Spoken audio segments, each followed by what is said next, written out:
শরীফ ওসমান হাদী, যিনি ইনকিলাব মঞ্চের আহ্বায়ক, বর্তমানে ঢাকার এভারকেয়ার হাসপাতালের ক্রিটিক্যাল কেয়ার ইউনিটে আইসিইউ চিকিৎসাধীন আছেন। তিনি গুলিবিদ্ধ হওয়ার পর তার অবস্থার সর্বশেষ তথ্য মেডিকেল বোর্ড ও গণমাধ্যম সূত্রে জানা গেছে। শারীরিক অবস্থা: তার অবস্থা অত্যন্ত আশঙ্কাজনক এবং অপরিবর্তিত রয়েছে। তার মস্তিষ্কের মারাত্মক ক্ষতি হয়েছে এবং এটি একটি উদ্বেগজনক ক্লিনিক্যাল পরিস্থিতি নির্দেশ করছে।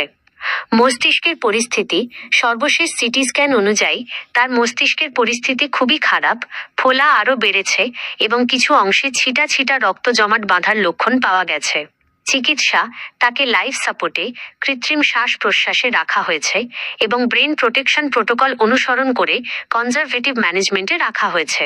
সার্বক্ষণিক নিবিড় পর্যবেক্ষণ ও প্রয়োজনীয় সাপোর্ট চলছে। অন্যান্য বিষয়: পূর্বে শরীরে রক্ত জমাট বাঁধা ও রক্তক্ষরণের মধ্যকার অসামঞ্জস্যতা ডিআইসি দেখা দিলেও বর্তমানে তা অনেকটাই নিয়ন্ত্রণে এসেছে। ব্রেন স্টেম ইনজুরির কারণে রক্তচাপ ও হৃদস্পন্দন ওঠানামা করছে।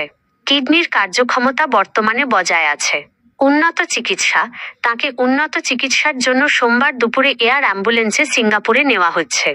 অর্থাৎ চিকিৎসকদের মতে তার শারীরিক অবস্থার কোনো দৃশ্যমান উন্নতি হয়নি এবং যে কোনো মুহূর্তে তার অবস্থার পরিবর্তন ঘটতে পারে।